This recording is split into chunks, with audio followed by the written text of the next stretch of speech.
Hi, my name's Phil. I like talking about politics, and in this video, as we're just a couple of days away from the local elections in Wales, Scotland and some bits of England, I'd like to take a look at what actually is on offer and what we can realistically expect to see in the results as they're announced this Friday. But first, if you'd like to be notified of daily news and politics, please subscribe to the channel and click the bell notification icon.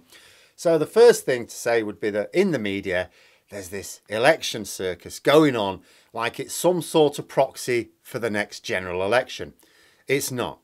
We have actual assembly elections in Northern Ireland if people are interested in that. But in Britain, all we've got are local elections.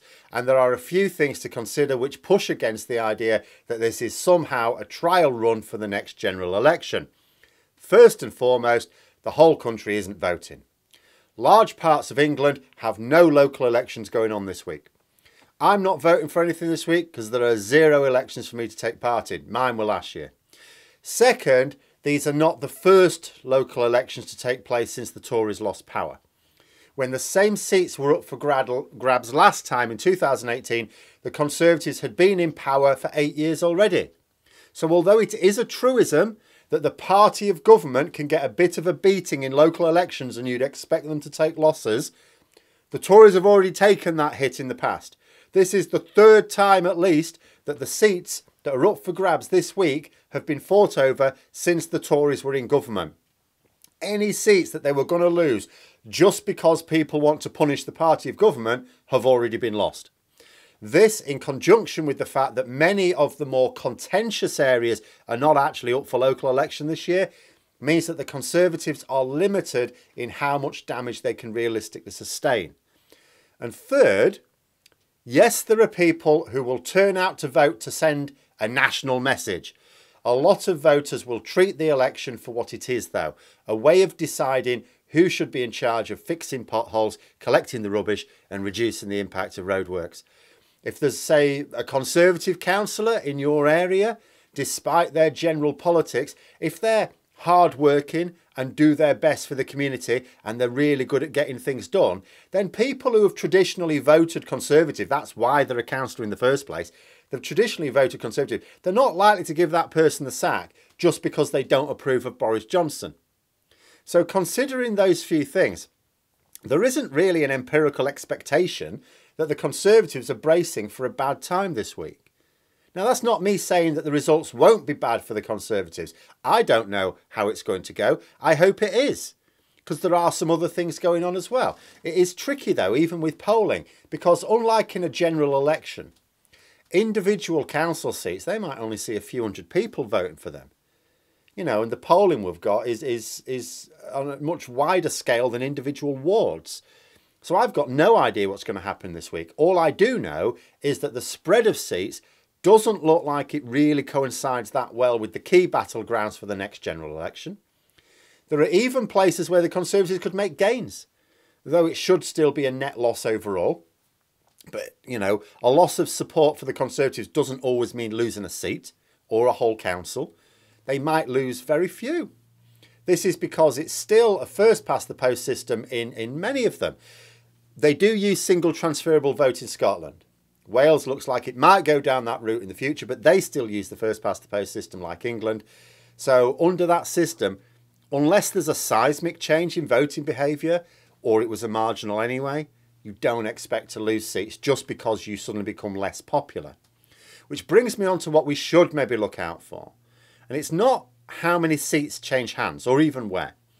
That'll be the focus of the media, especially the Tory media. A couple of weeks ago, the Telegraph was saying that the Conservatives were set to lose 800 seats. Absolute hogwash. They're writing that so that when they actually lose way fewer, they can report that voters aren't that put off by Johnson after all, so the Tory rebels should stand down. Stop panicking. It wasn't as bad as we feared.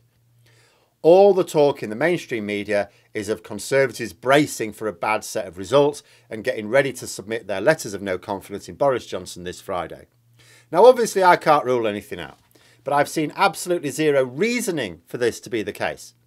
I'll sometimes entertain unexplained reports if they fit the known facts, but these reports seem to be flying in the face of the known facts. But what I want to look at when we see it, when the results come out, is vote share. If a Conservative candidate who won their seat by a large margin in 2018 retains it, but by a whisker this time, that's interesting.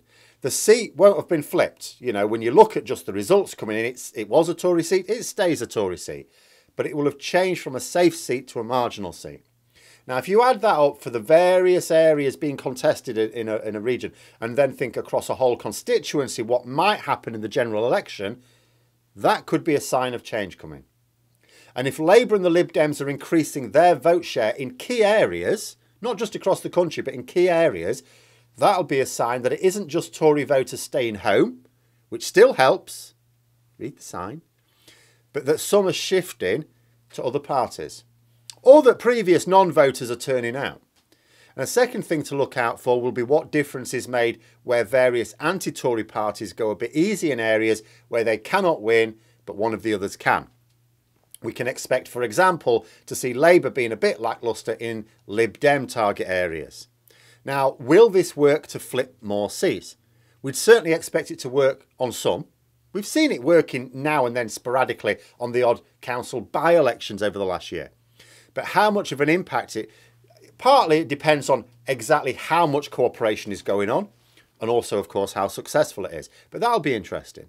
But then there's a third thing to look out for as well, and this may be surprising to some. This is really for Labour specifically. Who do Labour have to win back in order to form a government after the next general election? You may think, it's natural to think, well, it's those working class voters that were sucked in by the Brexit promises that are now turning to ash right now. But you'd be wrong. A big lesson learned from last year's local elections, and almost completely ignored, was that these populations are turning more towards the populist tactics of the Conservatives. But there's another interesting result. Labour are increasingly appealing to educated middle-class voters, more elderly voters, and as these groups tend to vote in large numbers, especially the elderly, fruitful source of votes for the next general election. And it's also been backed up by recent polling as well. So the latest Ashcroft polling people have been picking through, and that revealed something that at first sight is a bit weird. Labour are doing better at attracting long-term Tory voters than they are at the voters who switched from Labour to the Conservatives in 2019. Now that seems odd, doesn't it? Surely it would be easier to get back voters who only recently turned from Labour. In a way, yes, but that's not what's shown here, because it would suggest not, and it's not even close. Analysis of the latest polling suggests that Labour are winning the support of 6 times as many long-term Tory voters as recent Tory converts. And the reason for this has less to do with what motivates them. So we don't necessarily need to go down any Brexit thinking on this. It's nothing to do with what motivates them as much as the numbers. There are just way, way more long-term Tory voters, even moderate Tory voters. And when we say long-term Tory voters, we don't mean people who vote Tory all their life. We could just mean people who've been voting Tory since 2010. Maybe they did vote for Labour and then switched to the Conservatives and stayed with the Conservatives for the last 12 years. You know, those guys. There are way more of them than those who just flipped from Labour to the Conservatives in 2019. It's like this. If you can achieve a small percentage swing of support amongst a large voting bloc, you can gain more votes than trying for a larger percentage swing from a much smaller group. So Labour's strategy is aimed at large groups of voters.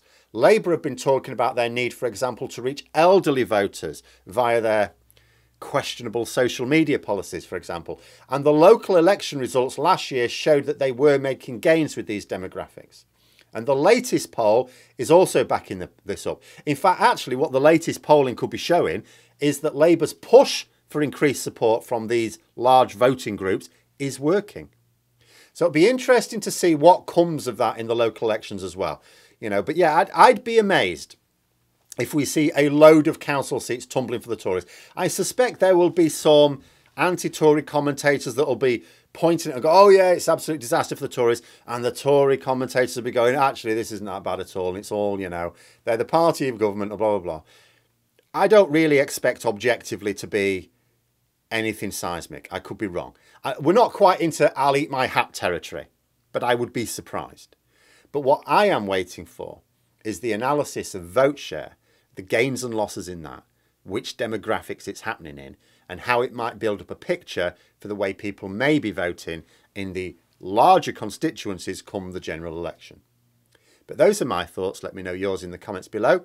Hope you found the video interesting. If you did, please click the like button and maybe even on the join button if you'd be interested in membership. And until next time, I'll see you later.